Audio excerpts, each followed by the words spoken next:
C'est l'histoire de la nature, de l'homme et d'un poisson dont les hommes ne veulent plus se passer quoi qu'il en coûte. Le saumon atlantique, une espèce originaire de Norvège. La force et l'énergie de cette créature magnifique sont tellement fantastiques qu'elles vous coupent le souffle. Dans la haute gastronomie française aussi, le saumon s'est taillé la part du lion. Tous les clients qui s'asseyaient à la table des Trois Gros souhaitaient goûter au saumon à l'oseille. Flairant le bon filon, l'homme a ainsi décidé d'élever le saumon. C'est de l'or, et c'est ce qui le rend cool. Mais même les médailles d'or ont un revers. En 2018, 50 millions de saumons sont morts à cause de conditions d'élevage déplorables. En Norvège, comme dans le Pacifique.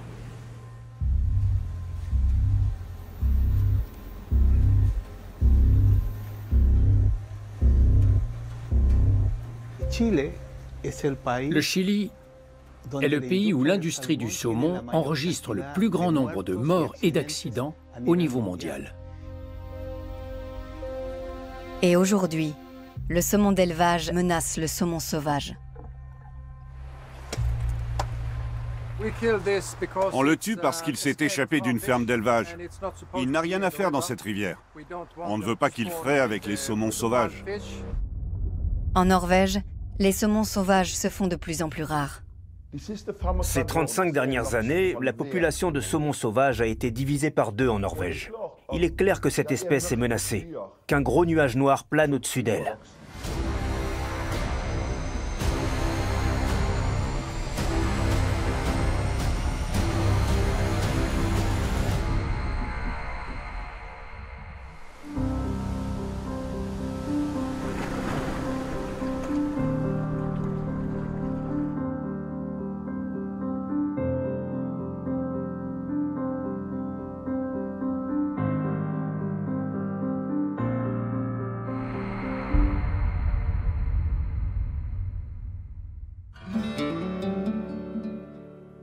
La Norvège, le pays des fjords. Autrefois, le fleuve d'Oley regorgeait de saumons sauvages. Kenneth Brovik a la protection de l'environnement chevillé au corps. Mandaté par la Fédération des chasseurs norvégiens, il s'occupe d'enfants et d'adolescents qui ont des problèmes d'apprentissage. Il faut tenir la canne bien haut, ne jamais lâcher. On lance la ligne et on la remonte lentement. Le saumon est là-bas, au bout de la rivière. C'est là que le poisson doit mordre à l'hameçon. Et il y a un saumon énorme dans cette rivière. Énorme. Compris?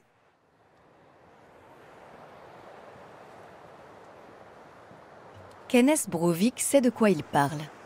Il a pour ainsi dire grandi avec le saumon.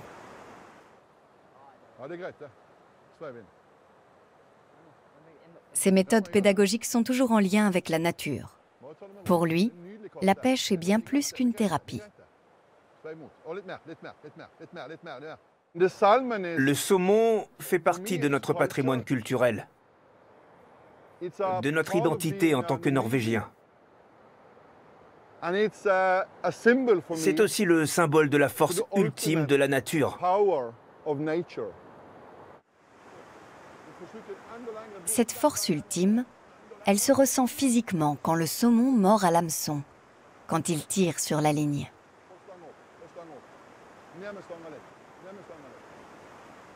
Pour Kenneth, c'est une expérience sensorielle difficile à décrire, mais qui visiblement rend accro. Je pense au saumon tous les jours de l'année. Quand tu pêches ton premier saumon, c'est difficile à expliquer. C'est difficile parce que la force que tu ressens, elle te parcourt de la tête aux pieds. Et tu te mets à trembler. C'est le salmon shake, le tremblement du saumon. La pêche au saumon, c'est une expérience très particulière. Et quand tu attrapes ton premier saumon, C'est une nouvelle vie qui commence. Source de bien des émois, le saumon est une véritable passion pour de nombreux Norvégiens, un élément fondateur de leur identité. Oui, mais voilà, ce mythe de la culture norvégienne est aujourd'hui menacé. Les rivières ne sont plus aussi saumoneuses qu'avant. Je m'inquiète beaucoup pour les saumons. On est en train de les perdre les uns après les autres. Comme des grains de sable qui vous filent entre les doigts. Kenneth Brovik a de bonnes raisons de s'inquiéter. Le saumon a plus d'ennemis que d'amis. Et voilà comment débute la vie de celui que beaucoup appellent le roi des poissons. Les saumons aiment frayer dans le lit gravillonneux des rivières. Dès leur sortie de l'œuf, les petits se mettent en route pour un long voyage. Une aventure hautement périlleuse puisque le danger est partout. Devenus ce que l'on appelle des smolts, les jeunes saumons parcourent des milliers de kilomètres, direction la mer.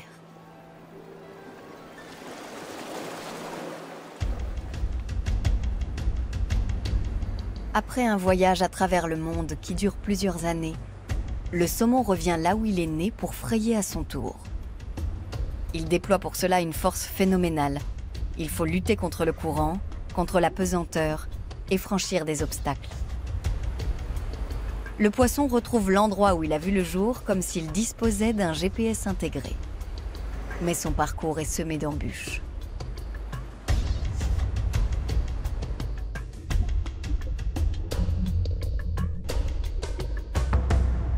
L'homme est devenu le pire ennemi du saumon sauvage en multipliant les fermes d'élevage.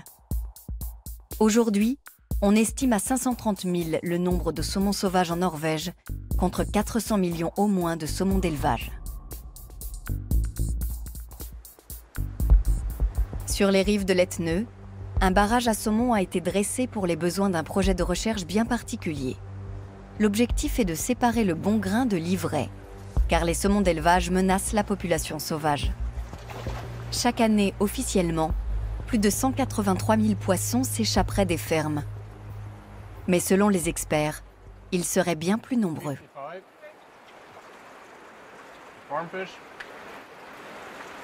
En frayant avec leurs congénères en liberté, les saumons d'élevage polluent l'ADN des saumons sauvages, qui du coup ne le sont plus vraiment. Mais est-ce là une façon de traiter le roi des poissons? Ils modifient les caractéristiques de la population sauvage et réduisent sa productivité. Nous allons prélever de nombreux échantillons de cet exemplaire pour déceler d'éventuels agents pathogènes et être sûr qu'il a bien été classifié. Mensuration, ADN, sang. Tout est passé au crible afin de sauver la réputation du saumon sauvage, puissant et musculeux. Car ce qui se vend surtout et dans le monde entier, c'est l'image des eaux claires des fjords norvégiens et de ses étincelants poissons. Il y a plusieurs décennies, la Norvège a découvert le potentiel de la salmoniculture. Mais ces nombreuses évasions posent problème. Nous avons constaté que les saumons d'élevage rivalisaient avec les sauvages en matière de nourriture. Et que lorsqu'ils se reproduisaient avec les saumons sauvages, ces derniers étaient moins vifs. Ils arrivent moins bien à s'adapter à leur environnement naturel.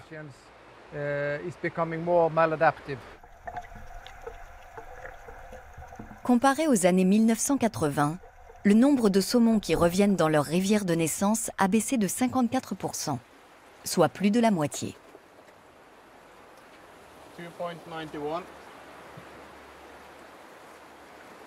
Ici, c'est la science qui décide quels saumons poursuivront leur voyage. Un procédé qui coûte des millions d'euros à l'État norvégien. Toute la question est maintenant de savoir comment la nature va gérer ça. Est-ce que les saumons sauvages vont s'en remettre?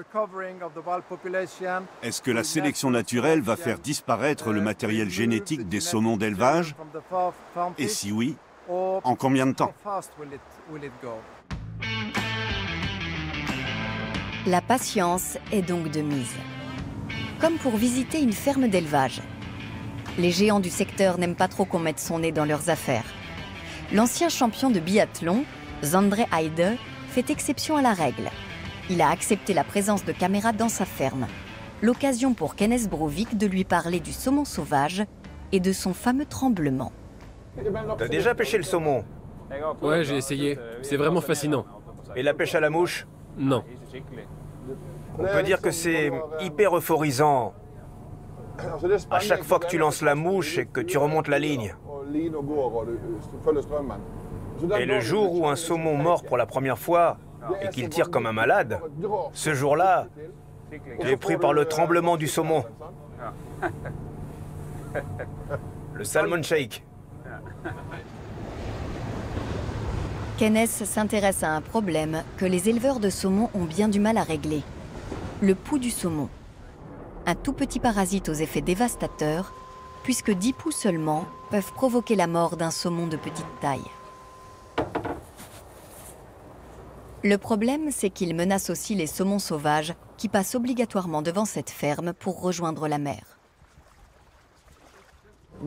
Sur 10 poissons, combien de poux tu vas trouver?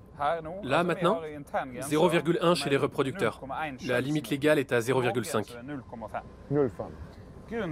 On aimerait bien se développer et devenir une entreprise plus durable encore. Et ça, c'est un des critères. Le développement durable, un objectif à la mode pour de nombreuses entreprises depuis quelques années. Mais comment y arriver lorsque la nature est façonnée par l'homme? Pour savoir si les poissons sont infestés de poux, quelques spécimens sont anesthésiés avant examen. Je pense pas qu'il y ait beaucoup de poux. Tu en vois?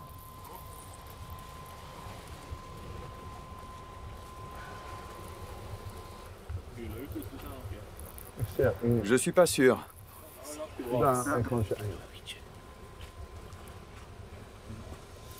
Non, je n'en vois aucun.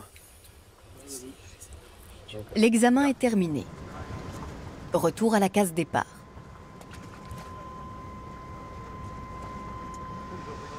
Dans l'un de ces enclos flottants, l'entreprise Heide Fjordbruk élève 90 000 poissons. À elle seule, cette ferme comptabilise 650 000 saumons qu'il faut bien sûr alimenter. Ce carnassier se nourrit normalement d'autres animaux aquatiques. Dans l'incapacité de fournir autant de poissons aux saumons, l'homme en a fait des végétariens.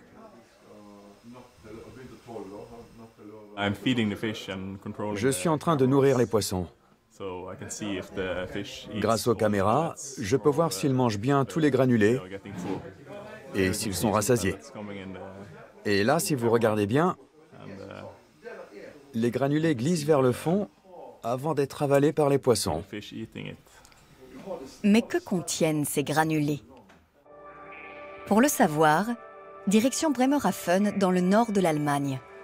Les scientifiques de l'Institut Thünen consacrent l'essentiel de leurs travaux à la pisciculture et à l'alimentation des poissons. Ces dernières années, l'aquaculture joue un rôle de plus en plus important dans l'alimentation de la population mondiale. Mais le saumon est trop cher pour nourrir toute la planète.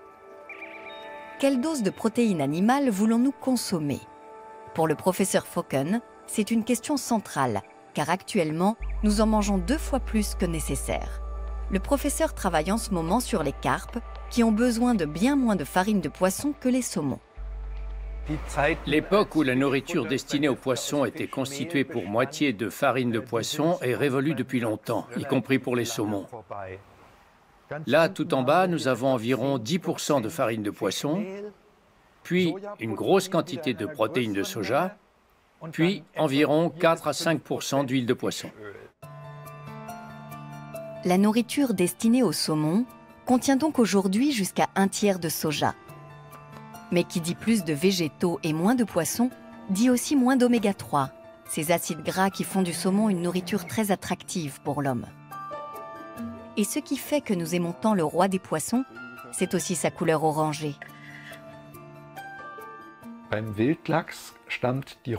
Le saumon sauvage doit sa couleur à ce que l'on appelle l'astaxanthine. Il s'agit d'un pigment que l'on trouve dans les petits crustacés. Pour le saumon d'élevage, c'est la même chose. Sa couleur rougeâtre provient de sa nourriture, à laquelle on ajoute généralement de l'astaxanthine synthétique. L'essentiel, c'est de faire illusion. Retour en Norvège, à Oslo. C'est ici, à la Maison de l'Environnement, que se trouve le siège de la fondation Sauver la forêt tropicale. Ida Brekken-Claudi est l'une de ses porte-paroles. Mais quel rapport peut-il bien y avoir entre le saumon de Norvège et la forêt tropicale brésilienne? En fait, il y a un lien très étroit entre le saumon de Norvège et la forêt tropicale d'Amérique du Sud, parce que le saumon mange du soja. Et c'est principalement à cause du soja que les forêts sud-américaines sont déboisées. C'est une industrie mondiale en plein essor, et elle est devenue hors de contrôle. Hors de contrôle, comme les feux qui ont ravagé l'Amazonie à l'été 2019. Ces incendies font partie de la stratégie de déboisement pour créer des surfaces cultivables et nourrir une population mondiale en constante augmentation, si l'on en croit les éleveurs de bétail et les cultivateurs de soja. Un argument que les éleveurs de saumon utilisent eux aussi volontiers.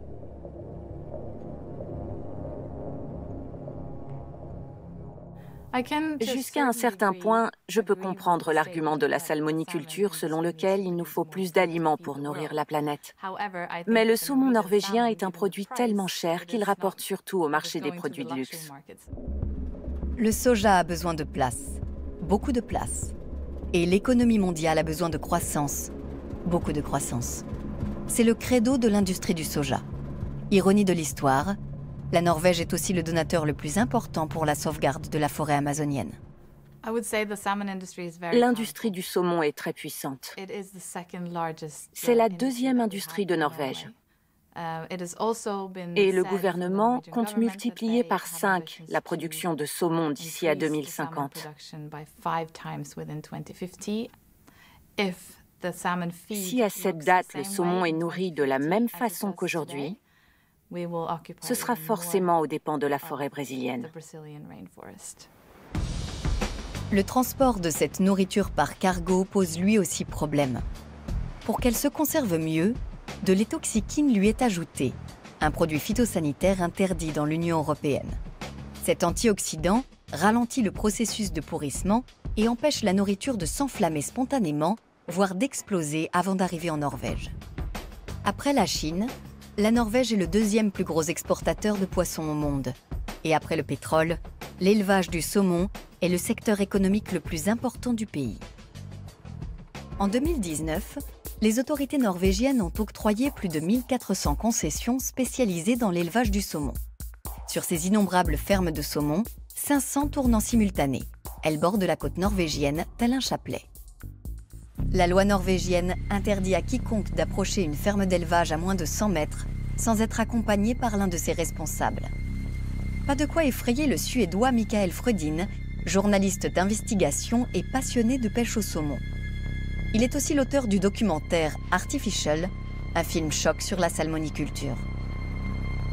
Dans l'extrême nord du pays, sur l'Alta, le plus beau fleuve à saumon de Norvège, Frödin est allé examiner de près une ferme d'élevage.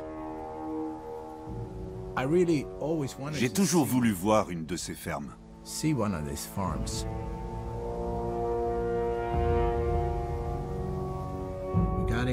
On a enfilé nos combinaisons de plongée, on a sauté dans l'eau et on s'est approché furtivement d'une de ces fermes.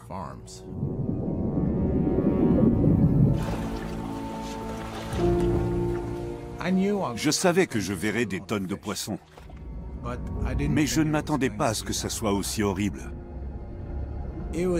L'enclos était plein de poissons malades. Certains étaient infestés de champignons, d'autres étaient en forme de S. La plupart avaient des plaies aussi larges que ma main. Nobody should eat this. You show this to the moms that want to feed their kids with this. C'était comme aller dans une ferme et voir des vaches ensanglantées, couvertes de plaies, et qui arrivent à peine à respirer. Qui aurait envie de les manger? Personne. Pour ces poissons, c'est la même chose. Mais comme ils vivent sous l'eau, personne ne les voit et personne ne le sait. Michael Freudin a été poursuivi en justice par le gérant de la ferme. Il n'en reste pas moins que les résidus de cuivre des enclos et les matières fécales des poissons posent de gros problèmes aux producteurs de saumon, car les océans s'acidifient. Retour dans le sud de la Norvège, à Bergen, la capitale de la salmoniculture norvégienne. C'est ici que se trouve le siège de la plupart des producteurs de saumon, mais aussi l'Institut de recherche pour l'aquaculture et la vie marine, NORS. Le biologiste allemand Ulrich Pulg y travaille et son analyse de la situation actuelle est alarmante. On peut comparer l'élevage du saumon à l'élevage de porc. Ce sont tous les deux des élevages de masse, industriels. Et je dirais même que l'élevage de saumon est encore pire, car ces pertes sont bien plus importantes. 20% des saumons meurent dans leurs enclos. Ce sont des chiffres qui seraient inacceptables dans l'élevage de porcs et de bovins. En 2018, 50 millions de saumons sont morts dans des fermes parce que leurs conditions d'élevage sont déplorables. Le roi des poissons est devenu un produit de masse, le bon comme le mauvais. Ulrich Pulg consacre une bonne partie de son temps aux victimes des poux du saumon. Même les poissons nettoyeurs que les éleveurs utilisent pour débarrasser les saumons des parasites meurent par millions. Quant au bien-être animal sous l'eau, il n'intéresse personne. Les poux sont des parasites naturels qui n'épargnent pas les saumons sauvages. Mais l'expansion des fermes d'élevage a augmenté d'autant le risque de contamination. Comme pour tous les parasites, le potentiel du poux augmente quand le nombre d'hôtes se multiplie. Et c'est ce qui arrive au saumon d'élevage. Actuellement, ils sont environ 350 millions dans les fjords. Cela représente un potentiel énorme pour un parasite comme le poux du saumon. Et même si les éleveurs essaient d'éradiquer le problème, la marge de manœuvre reste immense pour les poux. Les hôtes sont si nombreux que le nombre d'œufs de ces parasites l'est aussi et que ces œufs finissent par s'accrocher au saumon sauvage. Tout en soutenant l'aquaculture, l'État norvégien injecte des millions d'euros dans la recherche pour préserver le saumon sauvage. Reste qu'il est aujourd'hui menacé de toutes parts. Le poux du saumon et l'intrusion génétique des saumons qui s'échappent des fermes d'élevage sont considérés comme les deux plus gros problèmes auxquels le saumon sauvage est confronté. Mais ce ne sont sans doute pas les seuls, car tout n'a pas été étudié et on ignore encore par exemple l'effet que peuvent avoir sur les saumons sauvages les maladies qui touchent les saumons d'élevage. Mieux connaître les dangers qui guettent le roi des poissons, c'est aussi la mission que s'est fixée Jens Olaf Flekke, président de la fondation Sauver le saumon sauvage. Là, je me rends sur les rives de la Berbie. C'est un tout petit cours d'eau dans le sud de la Norvège, près de la frontière suédoise. Depuis quelques semaines, des saumons sont retrouvés morts dans la rivière et personne ne sait de quelle maladie ils souffrent. Je veux aller voir ce qui se passe. Jens Olaf Flekke dirige sa propre entreprise. Il travaille dans la logistique et les emballages verts, c'est-à-dire sans plastique. Mais comme son ami Kenneth Brovik, il consacre tout son temps libre au saumon. Salut Bjarne. Salut, merci d'être venu. De rien. J'aurais préféré que ce soit dans d'autres circonstances. Oui, On a connu des jours meilleurs. c'est terrible. On va essayer de comprendre ce qui se passe dans ta rivière. Tu veux voir les poissons qu'on a repêchés? Ouais. J'ai entendu dire que vous en aviez sorti beaucoup. Une cinquantaine. On va voir ça à Berne. C'est pas beau à voir. Je redoute un peu. Oh mon Dieu. Je vais te montrer les plus mal en point. Je les ai congelés. Celui-ci, par exemple, regarde ici, près de la nageoire anale. On voit qu'il y a une sorte d'hématome. Il y a des meurtrissures au niveau de chaque nageoire. À la base de chacune, il y a du sang. Et ce sang devient marron quand il passe trop de temps hors de l'eau, à l'air libre. C'est un peu comme si ces poissons pourrissaient vivants.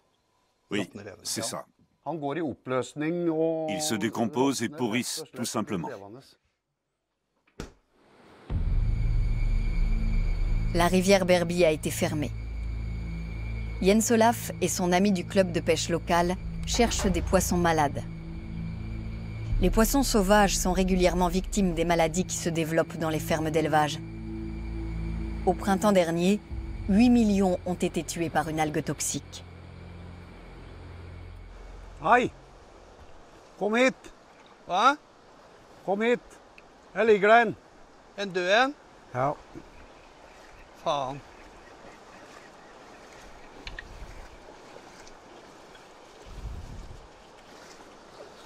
Oi, oi, oi. Ja. Det var leit å se. Ja.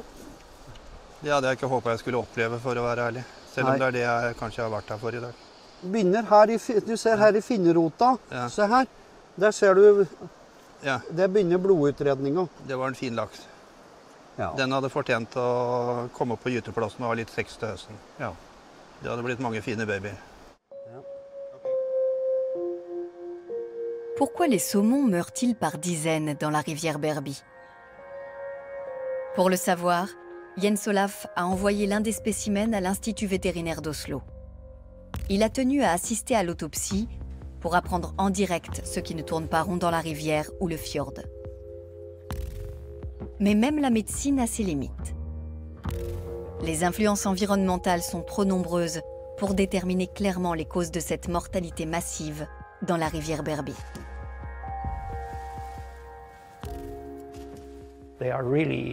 Ces poissons sont beaux à voir, mais ils se comportent de façon anormale.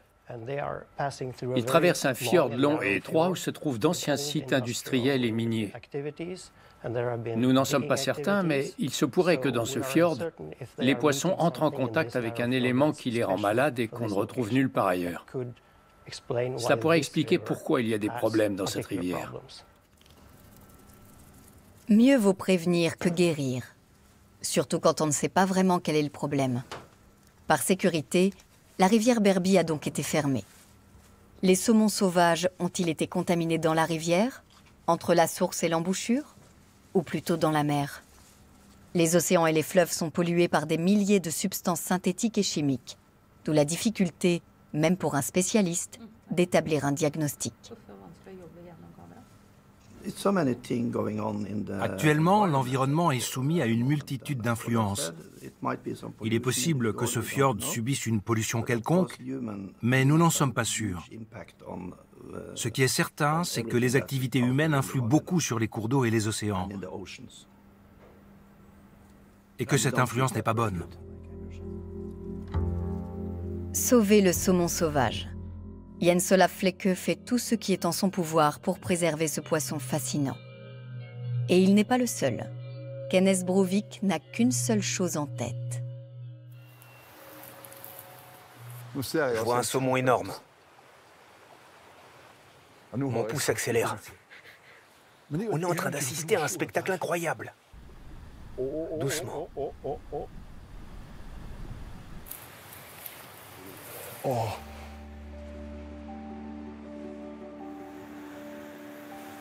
Approche-toi tout doucement. La femelle est juste devant nous et le mâle est à côté d'elle. Regardez ça. Regardez, il frétille. Et il laisse échapper sa laitance. C'est fantastique de voir ça. Le poisson tremble de tout son corps. Oh, regardez. Quelle chance j'ai d'assister à ce spectacle. C'est la première fois que je vois ça. C'est fantastique.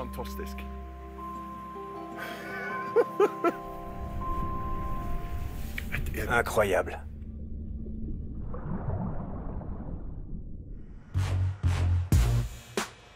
L'aéroport international d'Oslo. Ici, un terminal tout entier est dédié aux poissons et bien sûr au saumon atlantique. À l'aéroport d'Oslo, le Salmo Salar, c'est son nom scientifique, a le vent en poupe.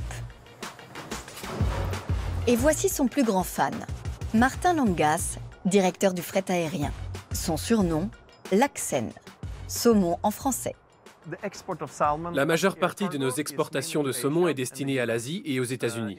En Asie, par exemple, on livre le Japon et la Corée qui représentent le plus gros marché. Mais en fait, on exporte nos poissons un peu partout, vers l'Australie, Addis Abeba, la Malaisie, la Thaïlande, le Qatar, l'Afrique du Sud. Le saumon s'exporte partout dans le monde et pour nous, c'est un sacré avantage parce que quelle que soit la compagnie aérienne avec laquelle nous travaillons, on peut toujours remplir la cargaison avec du saumon. Grâce à Monsieur Saumon, jamais un avion ne décolle à vide de l'aéroport d'Oslo. C'est d'ailleurs le principal centre de fret du Nord, 15% par an depuis 2006. Le fret aérien à Oslo enregistre des taux de croissance à faire rêver plus d'un aéroport. Et Martin Langas ne compte pas s'arrêter là. Je pense que les poissons et les animaux marins représentent une chance énorme pour la Norvège.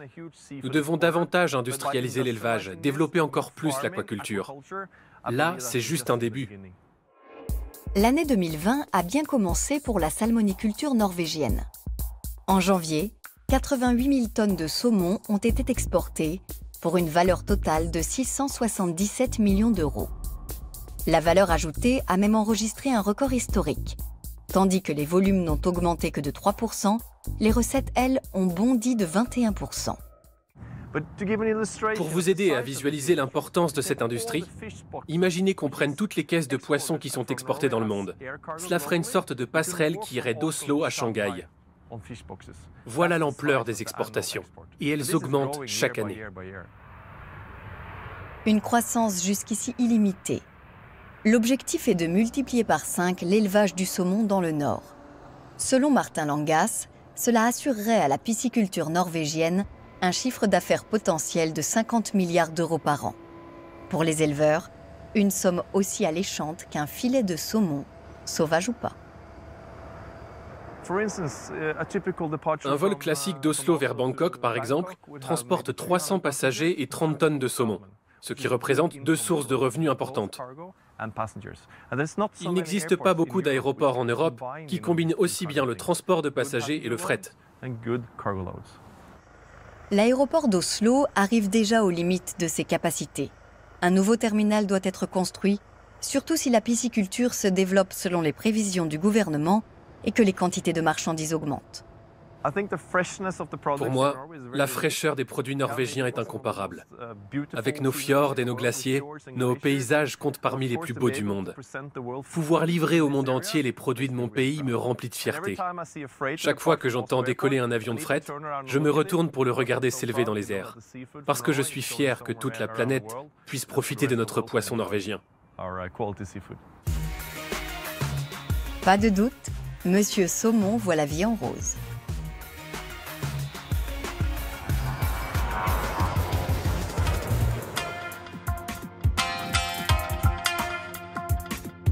Le Japon, Tokyo, son marché aux poissons. Bienvenue au pays du sushi. Et qui est, pour ainsi dire, 10e dan en sushi? En sushi au saumon. Un Norvégien. Erik Olsen est un grand maître d'aïkido reconnu au niveau international. Mais c'est aussi lui qui a propulsé le saumon dans les rouleaux de sushi. Je fais de l'aïkido de façon intensive depuis plus de 40 ans. J'ai longtemps vécu et pratiqué au Japon et j'enseigne en Norvège à titre semi-professionnel. Les connaissances que j'ai acquises grâce à l'aïkido sur la culture et la mentalité japonaise m'ont beaucoup aidé à développer des stratégies pour introduire le saumon norvégien au Japon. Aikido signifie la voie de l'harmonie.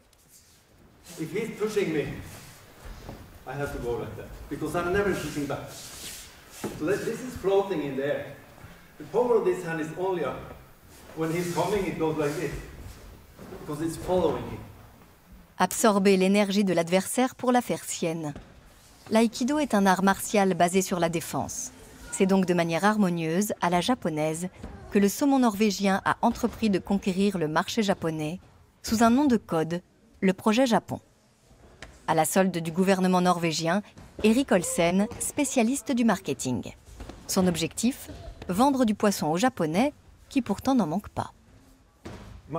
Dans le projet Japon, ma mission était d'analyser le marché japonais et de développer des stratégies pour les différents poissons que nous voulions y introduire.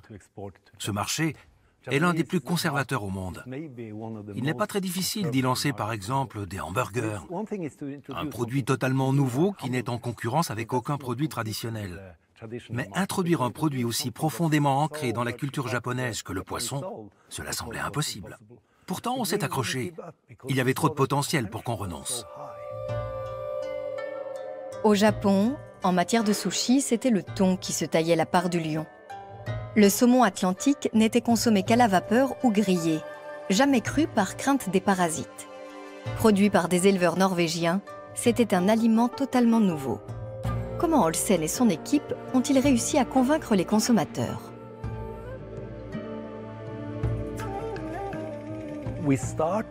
En 1987-88, quand nous avons commencé à introduire le saumon sur le marché des sushis et des sashimi, le processus a été très lent.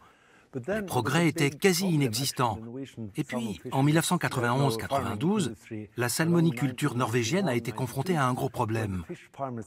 L'association des pisciculteurs a fait faillite parce que la production avait augmenté trop vite.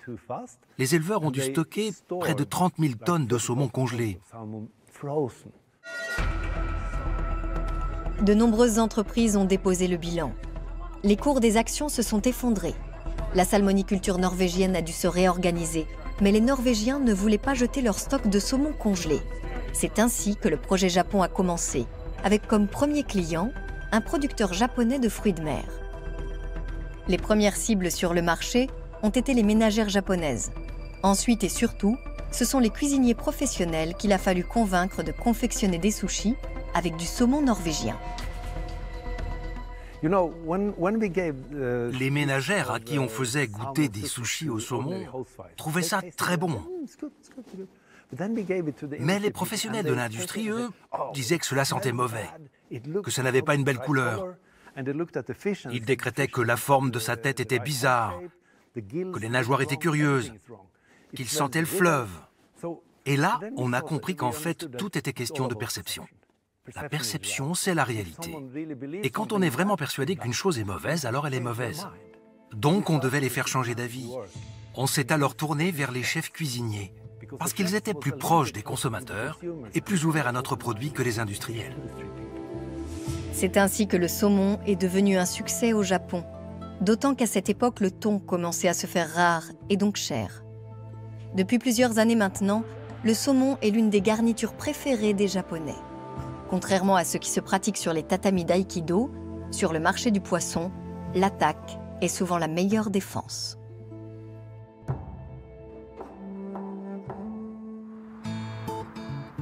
Retour en Norvège. Aujourd'hui, Kenneth Brovik est en cuisine avec son fils. Il prépare une spécialité soi-disant japonaise. Je vais cuisiner des pâtes au saumon et puis je vais aussi préparer quelques sushis. Les sushis au saumon sont l'une de ses spécialités. Kenneth Brovik est un digne héritier du projet Japon, à cette différence près qu'il n'utilise jamais de saumon d'élevage.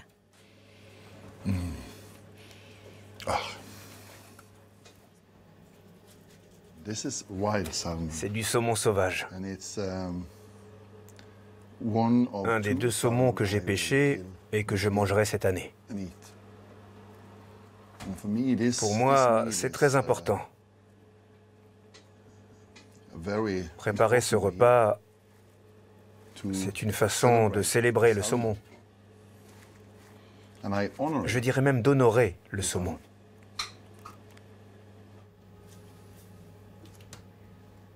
Le saumon, pour moi, c'est de l'or. Pas de l'argent, même si ces écailles sont argentées, mais vraiment de l'or. Quand je mange du saumon, je me rappelle toujours à quel point c'est une créature incroyable. Et cette créature me donne sa chair. Et je la savoure avec un immense respect. Je l'honore. Chez Keynes, la préparation du saumon tient du rituel et confine aux religieux.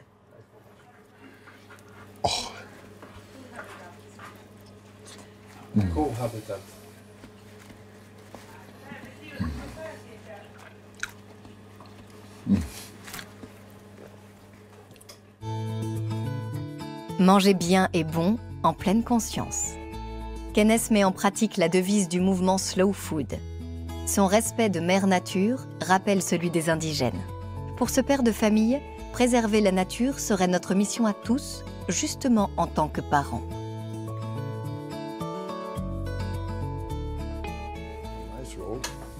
Varsågod, hjemme lager sushi. Sushi. Varsågod. Le poisson s'invite de plus en plus souvent dans nos assiettes. 20,3 kg par personne, c'était la consommation moyenne dans le monde en 2017. La Norvège était loin devant, avec 43,7 kg. Les Allemands, eux, en ont mangé 13,4 kg. Et les Français, 34. Le saumon est l'un des poissons les plus consommés en France et en Allemagne. Et il arrive généralement de Norvège. Mais les Norvégiens ont exporté leur savoir-faire. Pour accroître encore leur production, ils ont investi le Pacifique et implanté des élevages au large du Chili.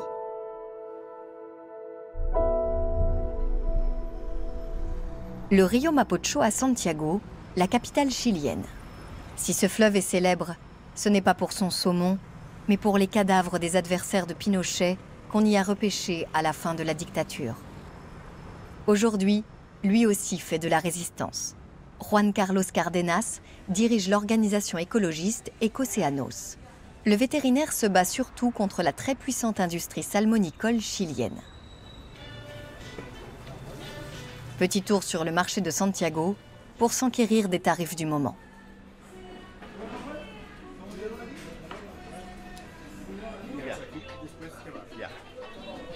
¿A cuánto está el kilo de reineta?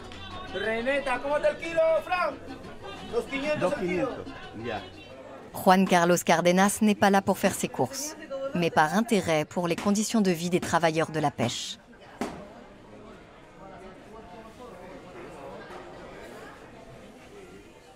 ¿A cuánto está el kilo de salmón hoy día, más o menos? Regularmente ahora debe estar como a 8 o 9 lucas. ¿A 9 lucas? Ah, ¿y la pescada? El kilo, ¿y la pescada? Y la pescada 2.000. Ah, ya. Entonces, más acceso para la gente pobre. Ya. Même s'il est élevé ici aujourd'hui, le saumon est un produit d'importation, car son ADN est norvégien.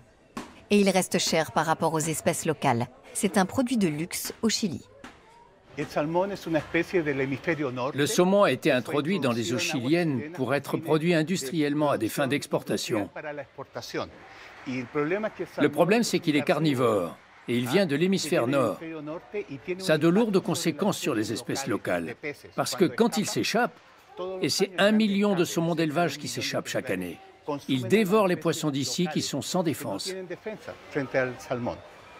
Effectivement, le Chili se trouve dans le Pacifique. Que vient y faire un poisson de l'Atlantique?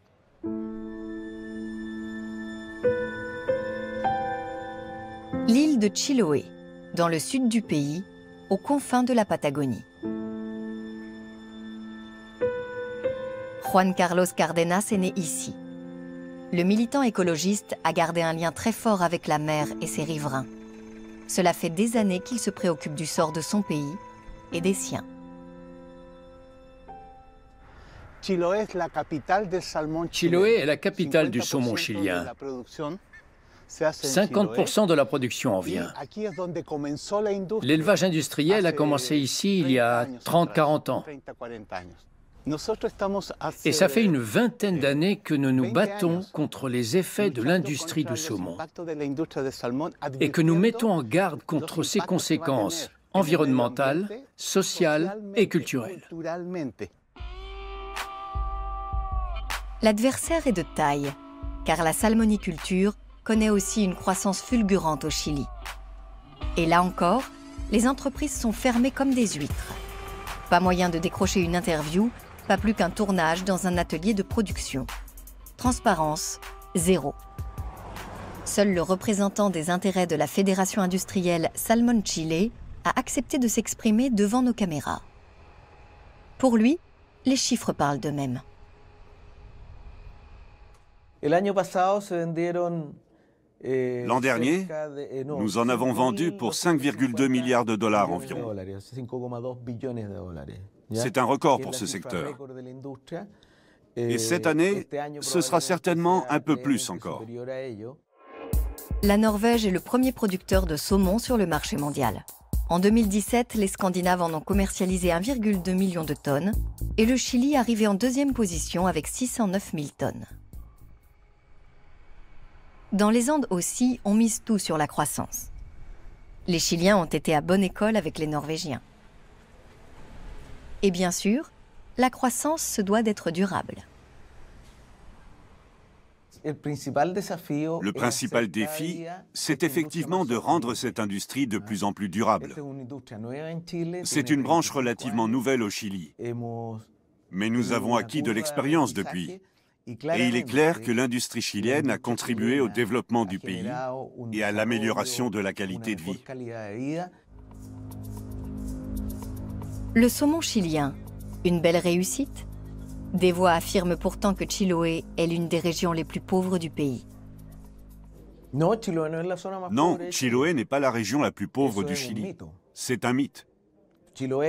Elle était très pauvre avant l'arrivée de la salmoniculture. Dans le secteur du saumon, le niveau des salaires est aujourd'hui supérieur de 30% au revenu moyen. Le ministère chilien des Affaires sociales ne voit pas les choses du même œil. Selon le rapport officiel de la CASEN, qui répertorie les zones les plus pauvres du pays, la région des lacs, dont Chiloé fait partie, est placée en deuxième position. Niveau des salaires supérieurs, développement durable, meilleure qualité de vie. Mais où s'en vont les milliards de l'industrie du saumon ? Aujourd'hui, près de 30 ans après l'implantation de la salmoniculture à Chiloé, cette province est le deuxième producteur mondial de saumon. Mais c'est aussi l'une des 3 régions les plus pauvres du Chili. Il y a plus d'argent qui circule, c'est vrai, mais il est concentré dans un très petit nombre de mains. Inégalité sociale, néolibéralisme effréné. Des émeutes ont éclaté dans tout le pays. Le gouvernement chilien fait les frais de cette évolution. Mais qu'en est-il des ouvriers de l'industrie du saumon? Kenneth Brovik s'informe par chat auprès de son collègue chilien. And the Norwegian Salmon Company control the salmon industry in Chile. We denounce last month the Chile is the country where the salmon industry have the higher level of mortality of workers in the world. Okay. Je suis choqué d'entendre ça. Je ne savais pas que la situation des ouvriers et du Chili en général était aussi grave. Je ne connais pas l'histoire du pays.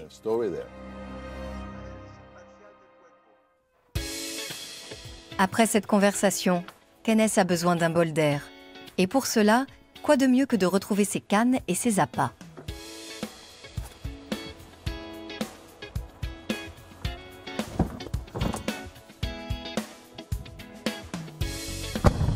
En route pour une partie de pêche à la mouche, en famille. Et pas n'importe où, dans le Lærdal. Ce fleuve se trouve en plein cœur de la Norvège et le passionné de pêche aime y taquiner le saumon.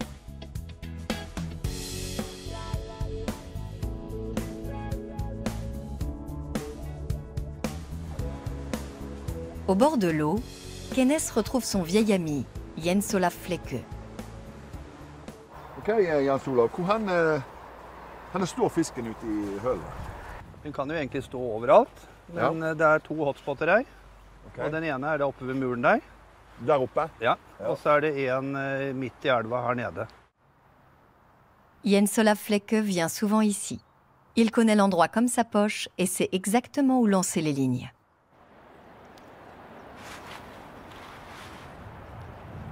Un saumon. Normalement, ils sont nombreux ici à Hohnsteigen. Mais pour le moment, cette partie de pêche n'est pas une grande réussite.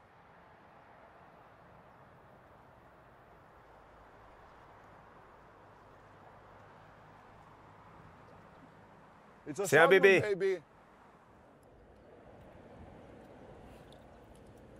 Je vais le relâcher.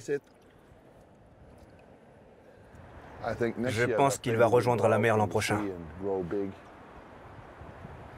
Et quand il reviendra, ça sera un véritable athlète. C'est un joli petit poisson. Mais nous, c'est des gros qu'on veut.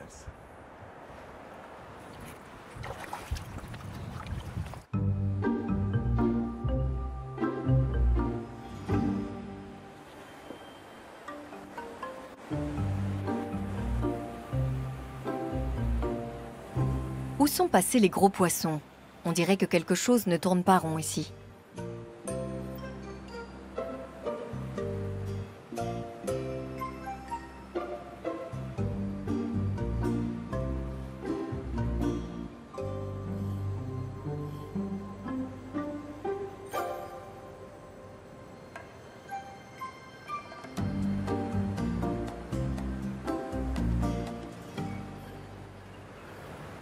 C'est très frustrant. Il devrait y avoir du saumon dans ce fleuve.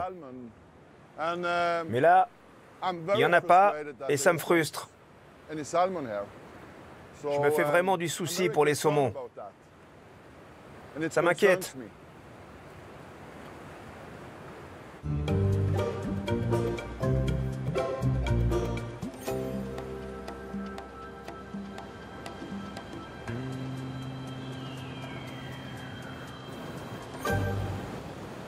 La pêche est un jeu de patience, surtout quand le poisson se fait rare.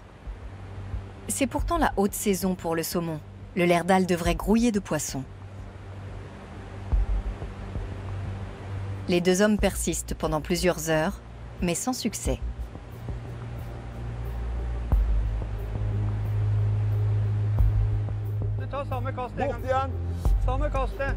De toute évidence, le saumon sauvage n'est pas remonté jusqu'au Lærdal cette année. Il y a plusieurs raisons à cela. On trouve des élevages partout le long de la côte, ce qui n'est pas très propice. Cette année, jusqu'à 90% des jeunes smolts en route pour l'océan ont été contaminés et tués par le pouls du saumon. Et ce n'est qu'un danger parmi d'autres.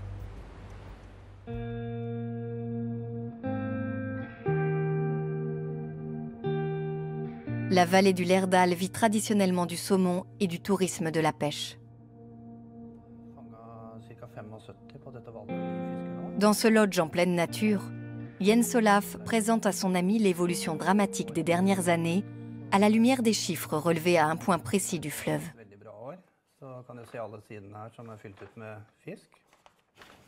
Qu'est-ce que vous avez observé? 2016 a été une très bonne année. Il y avait beaucoup de poissons. On en a pris 129. C'était une super année. C'est un bon chiffre? Très bon. Donc on était optimiste. On pensait que l'année 2017 serait encore meilleure.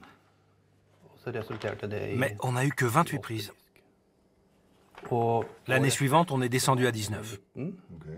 Et officiellement, cette année, on n'en a attrapé qu'un seul. Un seul poisson. Encore un indice que cet emblème de la Norvège est en perdition. Je dirais que le saumon sauvage, c'est le panda norvégien. C'est un symbole très important de la Norvège, de l'état de santé du pays et de ses fleuves. Donc si le saumon disparaît, ça veut dire que nous avons tout faux dans notre rapport à la nature. Et pensez aux pays qui ont déjà perdu leur saumon. En Allemagne, le saumon a disparu. Jamais j'oublierai ce qu'un chercheur allemand m'a dit un jour. Préservez ce que vous avez, parce que quand vous l'aurez perdu, ce sera trop tard.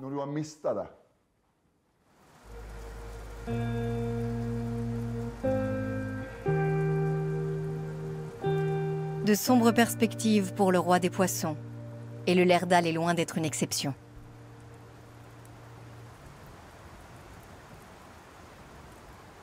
En 1980, 1288 cours d'eau norvégiens abritaient encore des saumons.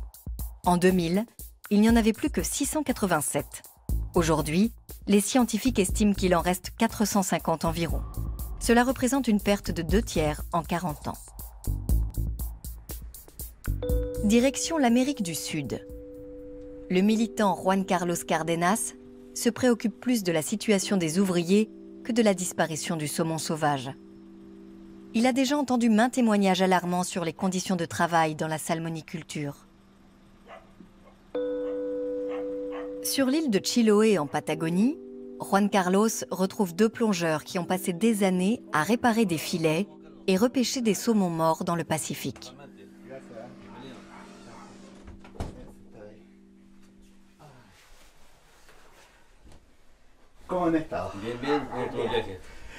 Aujourd'hui, ils sont en pré-retraite.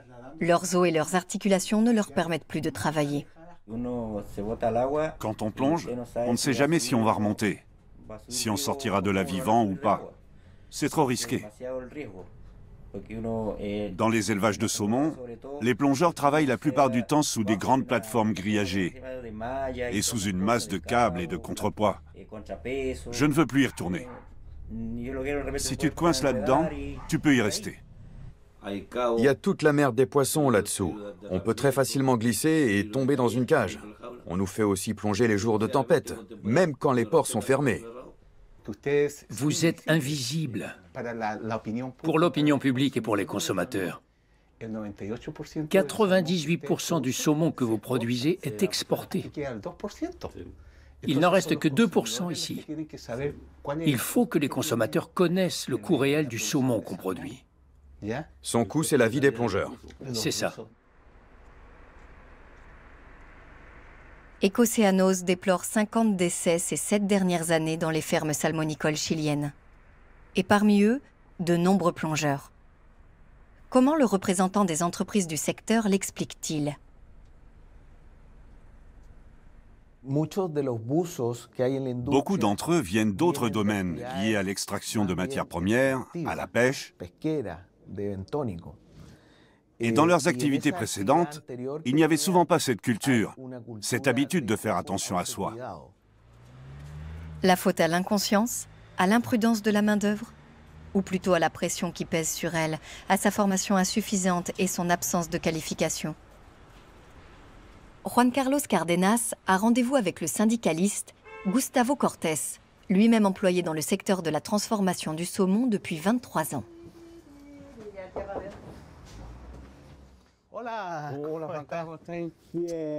Des ouvrières sont venues décrire leurs conditions de travail à Juan Carlos Cárdenas. 70% des salariés des ateliers sont des femmes et elles travaillent à des températures très basses. Quels sont les effets sur la santé, en particulier celle des femmes qui travaillent à la chaîne? Beaucoup souffrent de varices, de cystites, d'infections urinaires, ce genre de choses. Ce n'est pas rare alors, chez les ouvrières du saumon. C'est très fréquent. Et évidemment, en plus des douleurs, cela oblige à aller plus souvent aux toilettes.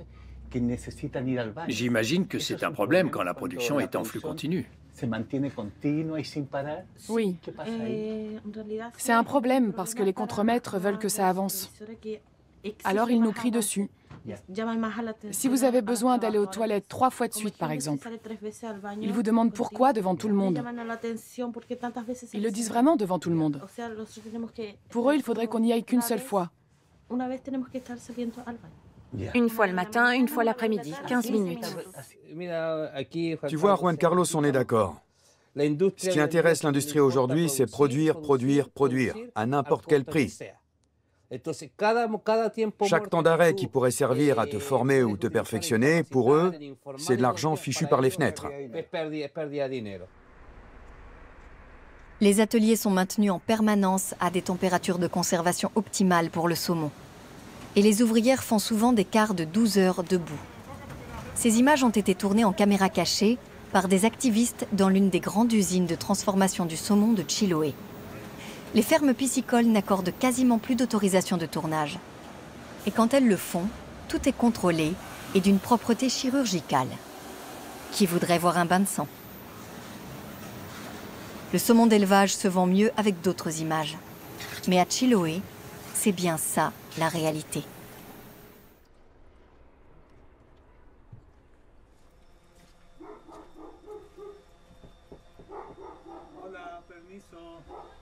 Juan Carlos Cardenas a un dernier rendez-vous sur l'île aux saumons. Rosa est une ancienne ouvrière de l'une de ces fermes. Elle y était agent de nettoyage jusqu'au jour qui a chamboulé sa vie. Un collègue avait oublié d'éteindre les machines. La machine était encore allumée. C'était celle qui sert à retirer les arêtes des poissons. Elle a un moteur et elle a une poulie aussi. Moi, j'étais là pour faire le ménage et je n'ai vraiment touché aucun bouton. Seuls les ouvriers spécialisés ont le droit de le faire. Je suis arrivée et j'ai commencé à nettoyer. J'avais des gants et une éponge. Quand j'ai mis la main dedans pour nettoyer, la poulie a accroché mon gant et m'a aussitôt arraché 2 doigts. Je me suis tout de suite rejetée en arrière, sinon la machine m'aurait attrapé le bras entier. En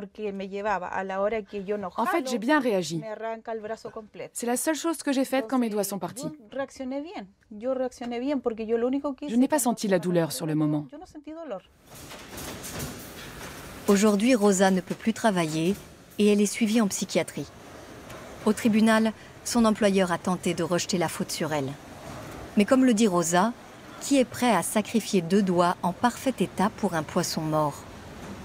Elle n'avait reçu aucune explication ni formation appropriée, comme la plupart de ses collègues. Est-ce que beaucoup de cas semblables ou plus graves encore se sont produits? Est-ce qu'il y a eu des morts? Oui, il y a eu des morts et des bras amputés. Yadran, par exemple. C'est un jeune qui s'est fait arracher le bras par un système d'aspiration.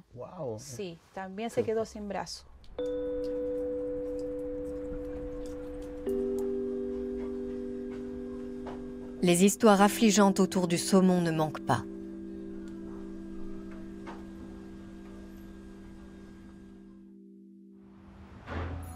Fort heureusement, il y a aussi des lueurs d'espoir. Nous voici en Allemagne, en Forêt-Noire plus précisément, au bord de la Murg, un affluent du Rhin. Ces 2 hommes ont entrepris d'y réintroduire le saumon. C'est 21.000 und vom Gewicht her ein bisschen über 1 Gramm, 1,25 Gramm. Wie viel willst du da drin haben, Stück? Du, wir haben 21.000, ich sag mal 5.000, 6.000. 6.000. Dann machen wir 2 mal 3.000. Ja. Das sind dann 3,75 Kilo. Genau. Le Français Martin Gerbert et l'Allemand Ingo Kramer collaborent dans le cadre d'un projet européen. Was für schöne Prachtfischchen. Un projet ambitieux qui s'étend sur plusieurs générations. Et ce d'autant plus que l'argent manque à tous les niveaux. Les politiques se montrent de bonne volonté, mais leur soutien reste purement théorique, déplorent les 2 pisciculteurs. Eux ne ménagent pas leurs efforts, construisent des frayères, se battent pour rétablir la continuité du Rhin. Le saumon est un bon indicateur de la santé de ce biotope. Et en fin de compte, les saumons ont disparu dans le Rhin quand nous, on est plus ou moins nés. Le dernier qui a été pris sur le Rhin supérieur, c'était du côté de Rhinau, côté français, Kappelgrafenhausen, de l'autre côté allemand. Et c'était, je crois, dans les années 67. Quoi. Il ne faut jamais oublier qu'avant le déclin du saumon dans le Rhin était le fleuve avec la plus grosse population de saumon atlantique au monde. C'est, voilà quoi, les bonnes années, je crois que les chiffres c'était de 200 000 saumons. En 1986, l'incendie de l'usine agrochimique Sandoz près de Bâle avait mis fin à la vie dans le Rhin. Mais suite à une prise de conscience et sous la pression de l'opinion publique, les politiques des États riverains ont réagi et fait du Rhin un projet de prestige. Les centrales hydroélectriques, ou plutôt leurs turbines, bloquent souvent le poisson de retour vers les frayères. Le barrage d'Iffezheim en Allemagne est désormais équipé d'une passe à saumon qui permet de recenser leur population. Chris Pardella repêche les poissons quand il y en a et les confie à Martin Gerber pour son élevage. Ein einziger Martin. Das ist nicht jeden Tag Fangtag. Aujourd'hui, c'est une zibeline qui s'est coincée dans la nasse. Elle porte à une bonne centaine le nombre de poissons de retour de la mer qui sont passés par là. En général, je viens ici pour chercher les saumons. Les saumons qu'on récupère sur le Rhin, qui nous servent de géniteurs. Chris remet le poisson à l'eau de l'autre côté du barrage. Si c'était un saumon, Martin Gerber l'emporterait et s'en servirait comme étalon pour préserver le patrimoine génétique de la Mourgue ou d'un autre affluent du Rhin.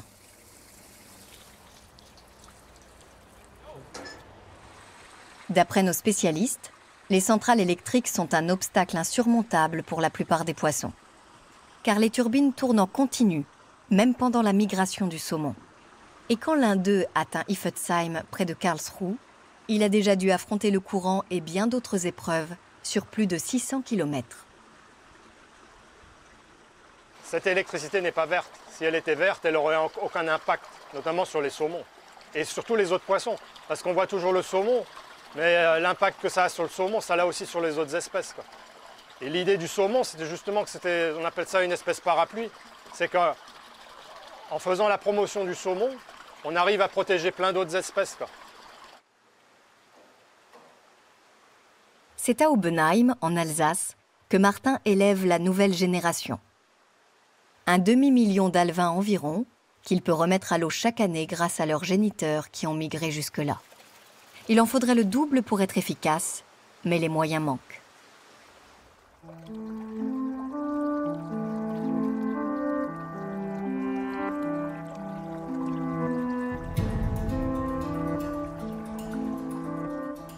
Pour le saumon, on pense qu'il faudra minimum encore une vingtaine d'années pour arriver, si tout va bien, à avoir des populations qui se tiennent naturellement. C'est-à-dire qu'on n'a plus besoin d'en rajouter pour qu'il en revienne. C'est ce que l'on appelle la renaturation.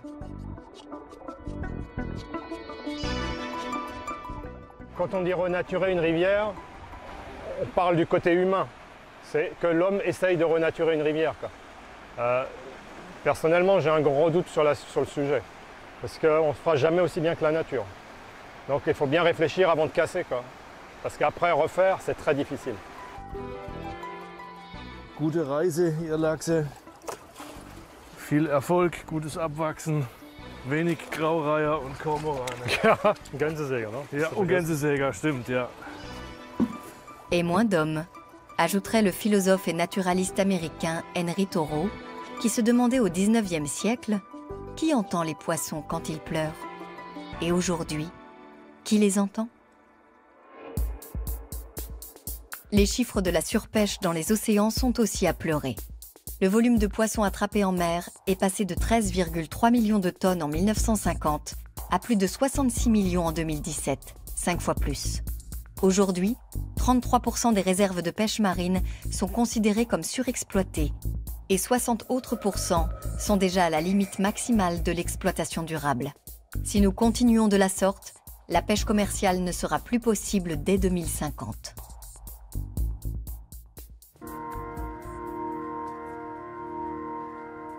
Est-ce là que se trouve l'avenir du roi des poissons?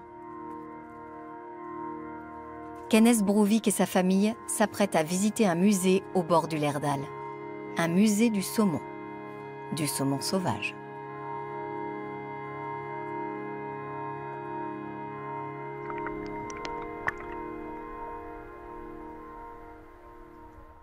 Je ne suis pas certain que ce soit un saumon sauvage. C'est possible, mais ses taches sont bizarres. Et la queue aussi. Il est vraiment étrange. Le précédent avait plus l'air d'un saumon sauvage. Il a très peu de taches sur la ligne médiane. Qu'inspire ce musée à notre fervent amateur de saumon? J'espère qu'on n'arrivera jamais au point de devoir aller dans un musée pour en voir. Ce serait une honte. Pour les touristes, d'accord. Ça leur permet de découvrir le saumon et son histoire, et c'est important. Ce lieu a une mission essentielle à ce titre, mais moi, personnellement, ça me fait très bizarre.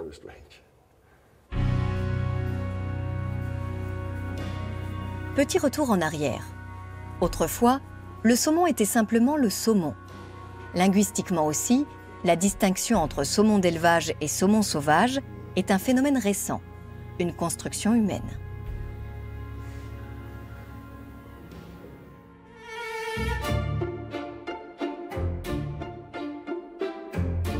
Nous voici en France, dans le pays rouennais, le berceau du bœuf charolais, mais aussi, jadis, du saumon de la Loire, un produit mythique pour ce restaurant de renommée internationale. Bienvenue chez Trois Gros. Ici, le dieu des fourneaux semble avoir doté toute la famille de gènes particuliers. Il y a plus de 50 ans, le restaurant décrochait sa 3e étoile au guide Michelin et il a réussi le prodige de la conserver jusqu'à ce jour.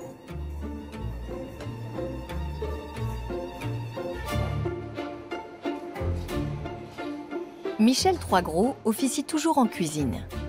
Depuis la disparition de Paul Bocuse, il est considéré comme la dernière légende vivante de la gastronomie française.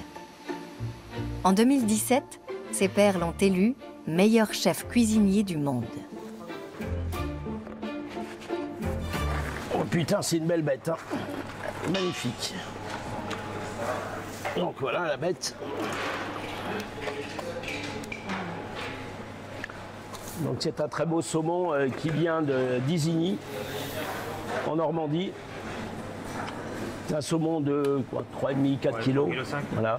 Alors cette ferme d'Isigny est une ferme française hein, qui est dans c'est une eau de mer.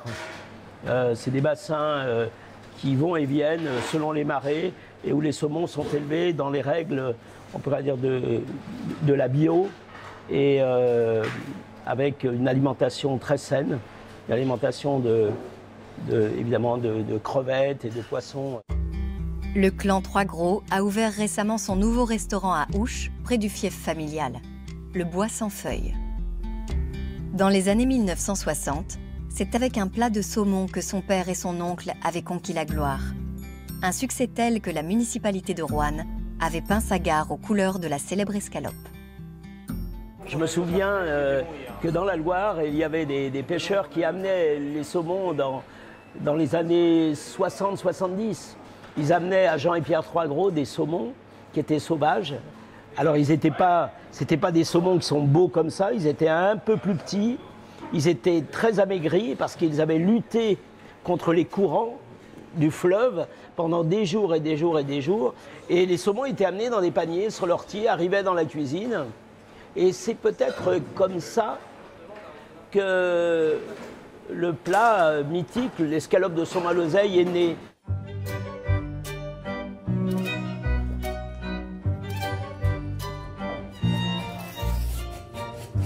Pour Michel, comme pour son fils César, qui marche sur les traces de son illustre père, la qualité des produits est primordiale.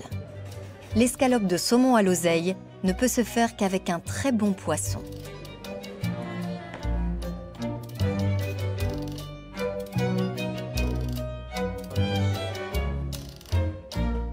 Pour faire la sauce, il faut de l'échalote,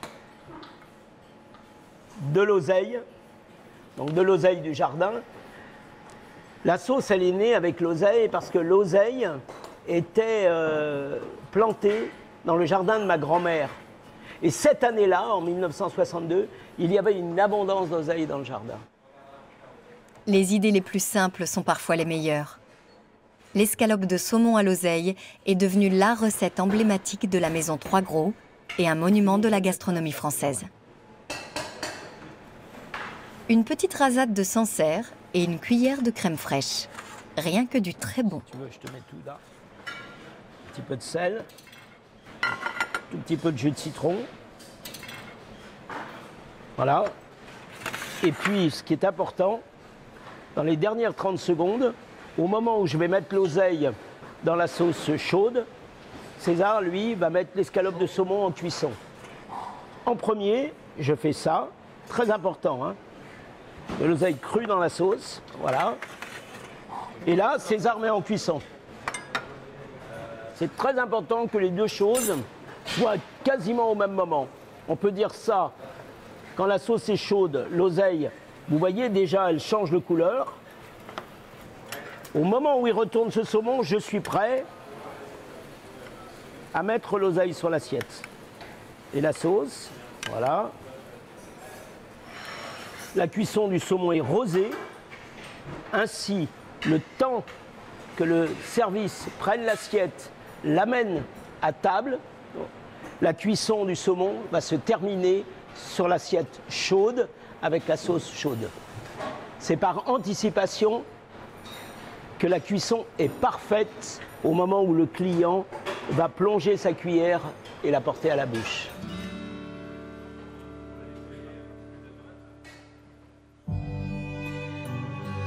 Ce passionné de nature et d'art s'est créé son propre empire, hôtel 5 étoiles et jardin aromatique compris. Et il a décidé il y a quelques années de retirer le saumon à l'oseille de la carte. Il en avait assez et surtout la qualité n'était plus au rendez-vous, le saumon étant devenu un produit industriel. On a abîmé le saumon, c'est-à-dire que l'intensité de sa production a nui à sa qualité. Et c'est probablement pour ça que, c'est probablement une des raisons pour laquelle je l'ai aussi, moi, abandonné, le saumon à l'oseille. Parce que la qualité qu'on m'offrait n'était pas satisfaisante, parce que les saumons sauvages de Loire n'existaient plus, parce qu'on a empêché les saumons de remonter le fleuve, et parce que les pêcheurs non plus, il n'y en avait plus, donc il n'y avait plus de saumon sauvage. On m'offrait du saumon de qualité moyenne. Et chez Trois Gros, la médiocrité n'a pas sa place dans les casseroles. Le credo de la nouvelle génération, le régional est le nouveau bio. Et moins de viande et moins de poisson. Le saumon a beaucoup souffert de ça, cette image d'un poisson banal, alors que c'était un poisson de luxe il y a 50 ans. Et même les gens ont perdu le goût du vrai saumon, quoi. Parce que ces saumons-là ont un goût de farine mauvaise, ils sentent. Et en fait, c'est pas ça le goût du saumon, ça c'est le goût de ce qu'on lui donne à manger. Non, mais je ne suis pas sûr que ce soit Socrate surtout qui ait dit ça. En tout cas, c'est un grand penseur grec ou romain qui a dit de l'homme, il est ce qu'il mange.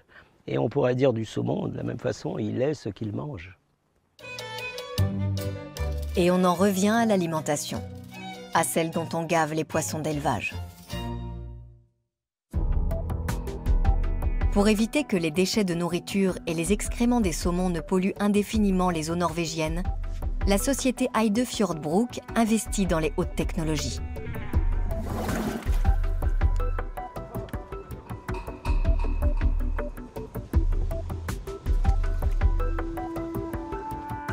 Toutes les données relatives aux 10 élevages de l'entreprise convergent dans cette salle de contrôle. Une surveillance de chaque instant qui s'appuie sur des outils ultramodernes. Zandre Heide explique à Kenneth Brovik le fonctionnement de cette aquaculture 3.0. Nous avons 10 fermes maintenant. Elles ne produisent pas toutes en même temps, mais sur l'année, on arrive à une production de 15 000 tonnes environ et un chiffre d'affaires avoisinant les 77 millions d'euros. L'élevage industriel de saumon atlantique est en plein essor. En 1993, on en produisait 300 000 tonnes. Pour l'année 2019, l'Organisation des Nations Unies pour l'alimentation table sur 2,6 millions de tonnes. Et le marché ne cesse de s'étendre. Rien qu'en Norvège, le volume de production devrait se multiplier par 5 d'ici 2050. Bien sûr, les frères Heide se soucient de l'environnement. Le saumon d'élevage a un très bon bilan carbone. C'est pourquoi je pense qu'il peut devenir la Tesla de l'aquaculture. Car le monde va avoir besoin de plus de nourriture. Et ça veut dire plus d'aquaculture. Le nouveau monde merveilleux de la salmoniculture. Les frères Heide s'apprêtent à ouvrir une espèce de Disneyland du saumon dans le fjord, The Salmon Eye, l'œil du saumon. Un parc d'attractions qui se veut également pédagogique, avec une ferme d'élevage attenante. Et quand la mer sera trop acide, le saumon rejoindra le rivage. Heide Fjordbruk fait construire une ferme terrestre en circuit fermé au bord du fjord. Une forme de pisciculture a priori moins néfaste à l'environnement, car tout paraît être sous contrôle. Le poisson ne peut pas s'évader, le pouls du saumon ne peut pas s'y glisser. Mais pour quelle consommation énergétique? Ici, il n'est question que d'empreinte carbone et de croissance.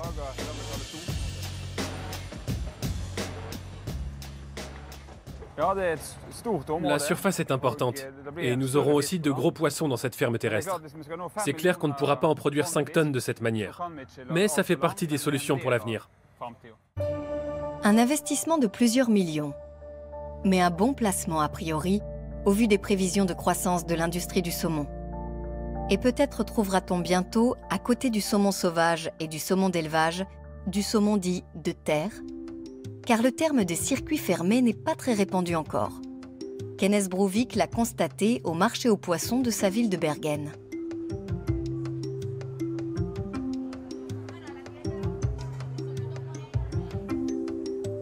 Le saumon est en tête des ventes ici. Et bien sûr, l'essentiel provient de l'élevage. Mais lequel? I want to ask if you have salmon from close containment. That's what I'm asking of. Well, actually, I don't know. Not sure. Comment le consommateur pourrait-il le savoir si le commerçant lui-même l'ignore? I'm wondering if you have salmon from close containment. From? Close containment. Sorry, I don't know what is close containment. Close containment? I don't know. Une pisciculture non polluante pour assouvir la faim dans le monde. C'est le rêve de Kenneth. Personnellement, j'ai décidé que si le poisson provient d'un élevage en circuit fermé, d'un mode de production plus durable, j'en mangerai. Je ne suis pas contre les fermes d'élevage ni contre le saumon d'élevage. Je suis contre la façon dont il est produit. Le combat de Kenneth est loin d'être fini, car l'industrie du poisson est puissante. En Norvège, comme au Chili, où la conquête de la Patagonie est en marche. Une course effrénée qui s'immisce jusque dans les derniers paradis naturels. L'argument est toujours le même. La population mondiale augmente et la faim avec elle. Or, les océans recouvrent 70% de la surface de la Terre et ne fournissent que 2% de l'alimentation mondiale.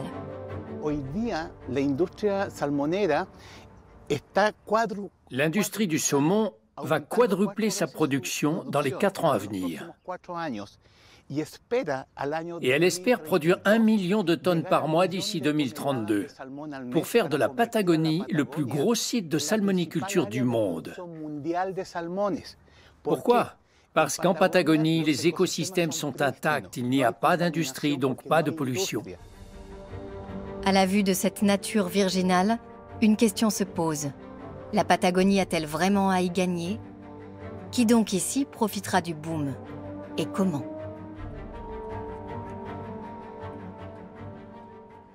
La Patagonie sud-américaine est un cadeau de la nature, que ce soit pour le Chili ou pour l'Argentine.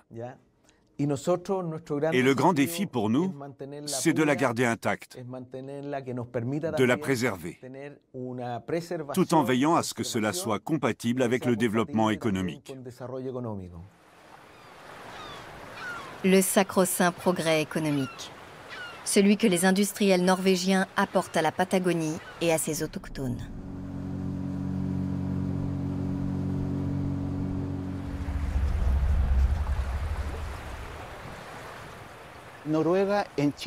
La Norvège a une bonne image au Chili.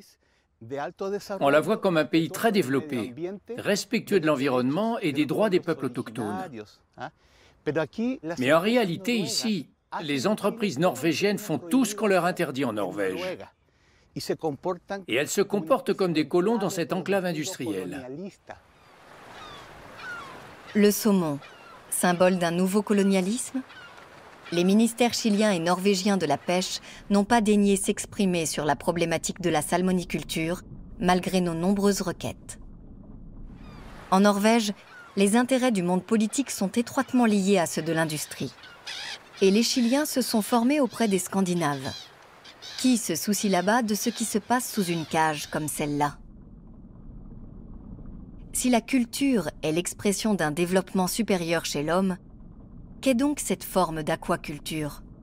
Une précieuse contribution à la lutte contre la faim dans le monde ou un odieux commerce? Je ne mange pas de saumon. Je ne mange que des poissons sauvages, comme l'aiguilla ou le merlu. Jamais de saumon. D'abord, parce que c'est un symbole de destruction.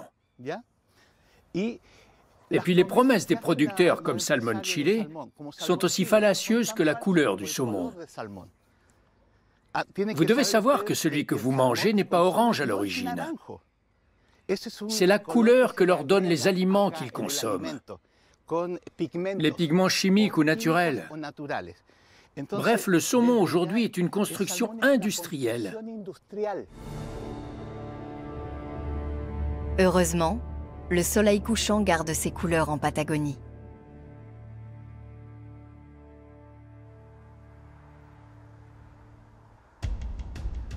Kenneth Brovik s'inquiète pour l'avenir de ses petits-enfants. Quelle est la prochaine menace pour son cher saumon sauvage? J'ai très peur qu'à l'avenir, on ait du saumon génétiquement modifié. C'est pour ça qu'il est important de se réveiller et de commencer à s'occuper des saumons sauvages que nous avons encore. Nous ne pouvons pas nous permettre de les perdre. Nous devons tout faire pour qu'il en reste dans les fleuves norvégiens.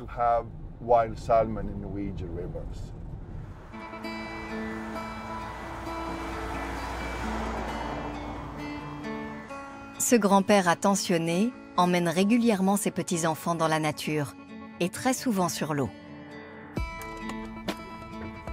Bien sûr, pas moyen de pêcher des saumons dans le fjord, mais autant commencer petit, modestement, et apprendre l'humilité face aux miracles de la nature.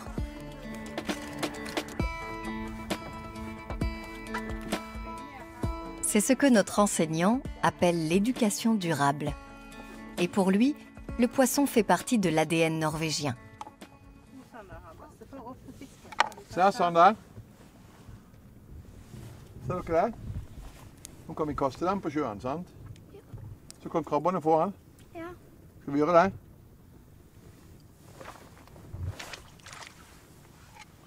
Ok. Sånn, nå blir det mat. Sånn, nå blir det mat. Det er viktig at det ikke er bein i fisken når dere skal spise nå.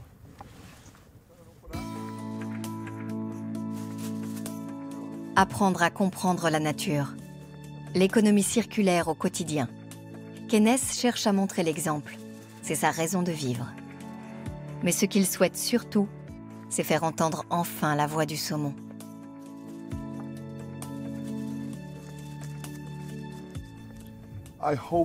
J'espère qu'à l'avenir, nous arriverons à préserver le saumon. Et il fait partie de ma culture, comme pour de nombreux Norvégiens. Et Il est essentiel que nous transmettions cela à nos enfants, que nous leur apprenions à pêcher le saumon. La tâche n'est pas facile, surtout quand les petits sont plus attirés par les marshmallows grillés. Et oui, on peut parfois se passer de saumon. Oh, nam! Var det gott?